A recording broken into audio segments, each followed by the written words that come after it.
In this tutorial, we're going to show the process of an epoxy mother mold, or more specifically, our new Epoxy 307 Lite mother mold. Now, the 307 Lite epoxy is a dough-like epoxy that's kneaded and mixed up to be activated, and it works a lot like clay. It's basically almost a sculptable consistency. Now, to begin, I'm just going to give an overview of the rubber mold process. Obviously, since we're going to make a mother mold, the first step is we'll make a rubber mold. And this is just a quick overview of a gel tin mold that we made of a life cast. This was a life cast bust that we poured up in monster clay, and then we molded this with 3 layers of gel tin thickened to a paste consistency. And you see here I'm troweling that to smooth out the outside and eliminate any undercuts, and put a key up the back. And now ready for our mother mold. Now the 307 Lite is a 1-to-1 mix ratio epoxy, and in conjunction with that you will need the thickener. And even though it's called a thickener, it really functions almost like flour when you're baking. And what we do when we're mixing this up in our shop is we put this out in a Rubbermaid tub or a little shoebox like this, and then you use that to help it keep from sticking to your hands when you're mixing it up, because this is all hand mixed and hand applied. And normally the 307 Lite is used in zoos and theme parks for sculpting a lot of different themed environments, but we found that it also works great for mother molds. Now, like I said, it is a 1-to-1 mix ratio by volume, and it's pretty forgiving to mix it by eye. And you'll see here we're just scooping out equal parts of A and B. And they are color-coded, so it is pretty easy to see which one is which. The part B is kind of a dirt brown, and the part A is a nice light gray color. And once you've dispensed equal parts of that, you're ready to start mixing those up. And again, it has the consistency of like a really sticky dough, almost like pizza dough when you're first working with it. So it's real important that you have the thickening agent on hand. Without that, it's almost too sticky to work. So here I've measured out equal parts, and I'm going to put some of the thickener over it, and then I'm going to knead some of the thickener in. And it does thicken it up, but the main purpose we're using it for here is to keep it from sticking to our gloves. Now, the 307 Lite has a fairly long working time. I believe this particular product has about a 30 to 45 minute working time. So you have plenty of time here to get very good, thorough mixing. And the mixing's pretty simple, because as soon as you get an even, uniform color throughout, then you know you have a good mixture. And when you have it totally mixed up, it's going to be a very light brown color. Now, normally when it's mixed up 1-to-1 like this with a minimal amount of the thickener needed in, it's going to have the consistency of a very soft clay, almost like really soft Play-Doh. And you'll see here for this application, we want it to be very soft. So we're going to basically press it out into sheets and then put it onto our mold to create our mother mold. And one of the reasons we're going with this approach is a mother mold created this way is really handy for large pieces where a clay wall isn't practical. Now, obviously, we could have made a clay wall in this by just laying it down, but there are going to be mold applications where you can't necessarily lay down a piece or conveniently build a clay wall. And the 307 Lite gives you a really nice alternative to that here. So what we're doing is just kneading it up, and here I'm activating an even larger batch.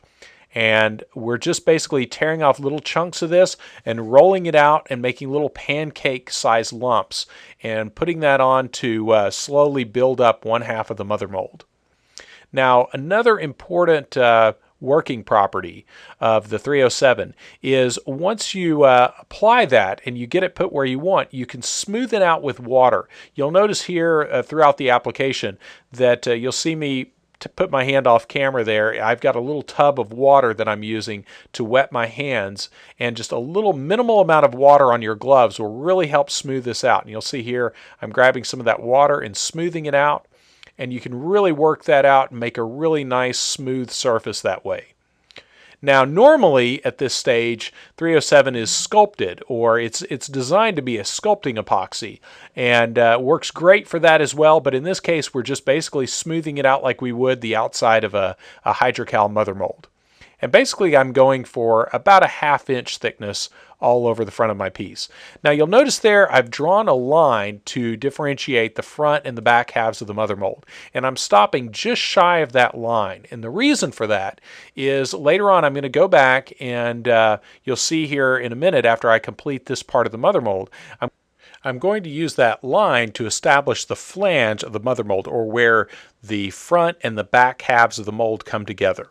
So I'm going to first finish out that front section, just basically rolling out little sections and pressing those into place. And this can be done pretty fast, especially if you have several people helping you. If you're working on a large piece, you can have one person mixing up your epoxy and another person actually pressing it into place and get a lot of work done in a fairly short amount of time, since you're not having to do traditional stirring and mixing and so forth. So this process moves pretty fast and you have plenty of working time. This particular epoxy formula has a working time of about 45 minutes, 30 to 45 minutes, depending on the room temperature. And even after that, it's still pliable. It just gets to a stage where it's fairly firm. And normally you would use that stage for pressing texture into it. But in this case, we're just going to use that final stage to really help us shape our mother mold. So we're basically sculpting a mother mold on top of our brush-on mold here. So now you can see I'm putting on some of the final pieces there onto the front, but I've stayed clear of that line. As I mentioned earlier, now that we've got that in place, we're ready to come back and establish that parting line. Now again, once I've got all of my epoxy putty in place, I can always go back with some water and smooth out that surface. And that doesn't keep you from adding on additional epoxy. If you use a minimal amount of water to smooth out the surface, you can continue to add more epoxy to that surface without any problems. The 307 Lite works very well bonding to itself. Now we're ready to establish that parting line. Now you'll notice we've worked right up to it there and we're ready to create that flange. Now what I'm doing to form this flange on our mother mold is I'm rolling out the 307 into basically long like tube kind of shapes here, and then I'm sculpting that into a flange. And I'm using that, that guide that I've drawn on the rubber mold so that I don't go past that. And it's important that you don't go past that point, because I drew that exactly where the halfway point is on that mold. If I go too far over that, I'll create an undercut on the first half of the mold. So it's important that we stay within that line and make sure you divide up your mold so you don't create undercuts that could cause locking later on. And here you'll see I've roughed out the flange on my mother mold, and then basically just press that into the first half of the mold that I created all over the front side there, that 1/2 inch thickness. And I just basically press that flange into it. And then I'm going to clean it up here a little bit by using some water on my fingertips to smooth that out. And then I'm going to use a spatula or a trowel to clean that up and make it as smooth as I can get it. And obviously, since we're hand forming it, it's not going to be smooth like glass, but we can get a nice smooth edge. And the main thing we want to watch out for here is, since we're going to make another half of this mold that's going to mate up to this side, we just don't want any areas that could create locks, where the second half of the mold might actually lock onto the first half where there's an undercut area or something. Now you can use a scraper like this, or a plastic trowel, or even a palette knife to go back in and really refine that edge. But the main thing here is you just want that to be as straight as possible. And one of the things I'm going to do is, as soon as I'm done working that out, getting it nice and straight and smooth, I can go in and create some key forms, some little indentations where this is going to key in to the back side of the mold. Now to create keys, we're not going to do anything fancy. I'm just going to get a little bit of water on my glove, on my fingers there, and just poke some little indentations using my fingers to create little key shapes here. And the main thing that you want to do is just make sure that your indentations don't create undercuts. So you want that to be a nice hemisphere kind of shape, and not too irregular that it winds up creating a lock between the two halves of the mother mold. And once we've keyed that side, we're ready to move on to the other side of the mother mold. Now the second half will be done much like the first, so I'm not going to do a whole lot of coverage of the second half of the shell because it's almost identical to what you've just seen here. Except the second half is actually a little bit easier because we'll be able to press up against that flange on the front side of the mold. Now, before I started working on the second half of the mold, I let that first half set up for about 4 or 5 hours. And it wasn't completely set up. It's definitely not ready to demold, but it's firm enough that I don't have to worry about accidentally deforming it by working on the second half of the mold. So to release those two halves, I'm using some of our paste wax to apply to that the front half, and I'm brushing that all across that flange. You want to make sure you brush it not only on that exposed flange but also on the edge, because if you have any of that epoxy that goes over that edge, that could lock on and create problems later on. Now, in addition to that paste wax, I'm doing some extra work here with some release. This is some of the epoxy par film release, and we're just spraying a light coat of that on just as some added insurance. And now I'm ready to create the back half of my mother mold. And since that's released, we'll get a good separation between the front and the back half of the mold. And again, we do this exactly the same way, just kneading this out into little balls of like dough and then pressing those in to form our mother mold. So the nice thing about this process is it moves fairly quickly, and it's a pretty easy process to use because, again, you don't have to create a clay wall or a shim wall or anything like that. You're actually basically sculpting the wall out of that 307. Now I'm going to skip ahead here to one of the things I did a little bit differently here is, since I wasn't building the flange, I was able to work right up against that front half of the mold. I actually create a little ridge just to add some strength to that edge. Since I'm going to be prying on it later on, I thickened up that flange edge on the back half of the mold. And again, I did that just by rolling out some little snakes of that 307 and then work that into the surrounding areas. And you'll see here I was able to just sculpt that and create that nice little flange there. And this is by no means a masterpiece mother mold, but you get the idea. It works great, and it's very easy to do. And again, lends itself well to applications where a clay wall is not practical. Now, I let this set up overnight, and I came back the next day, and I was ready to pry it open. And I found a little spot there between the two halves where I could get my screwdriver in, and broke it loose in several points and just went around the seam line, breaking it carefully free. You don't want to try to pry it all at once. You want to break it open at several different places along that seam line. And once you've done that, it should come apart very easily. If you've divided up your mold right, you shouldn't have any undercuts that are catching on the mother mold, and it should come right off. And there you see the back half, and now the front half comes off. And overall, our clay positive was almost completely unharmed by this. Really, the only damage to the clay was really done in this next step you'll see, where we cut open the mold with an X-Acto knife.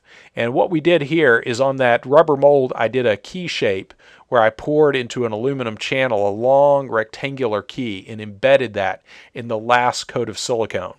And I'm just coming back in there with a scalpel, and I'm cutting a little zigzag keyway down the back of the mold. And that way, that silicone will be able to go back together and key right back where we want it to be.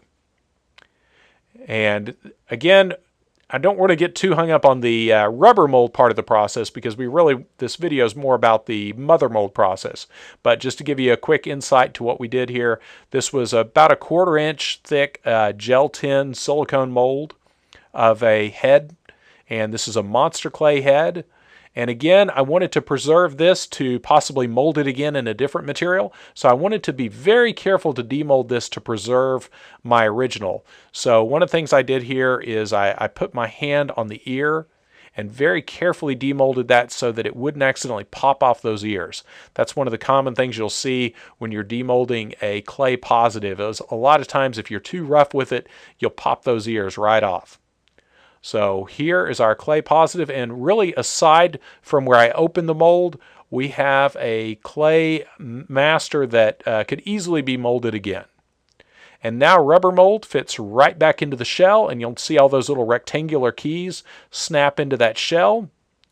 And we can flip that up and push that back key into place. And now we're ready to strap together our mold and do some casting. And this is the type of mold we make a lot for reproducing life casts to pour them up in UltraCal 30 or HydroCal or resin. A mold like this can be used to cast a lot of different materials. So it's a very versatile mold. And the nice thing with this type of mother mold process, it allows you to make this without having to make any kind of clay wall. So it's a very fast, overall fairly simple mold process to use. And there you have the basic process of an Epoxy 307 Lite mother mold. And consider this for your next mother mold application. If you're making a mother mold on a piece that you don't necessarily want to build a clay wall, or maybe it's not practical, this is a nice alternative use for PolyGem 307 Lite, which of course you can find in the PolyGem epoxy section on our web store if you go to our site at brickintheyard.com.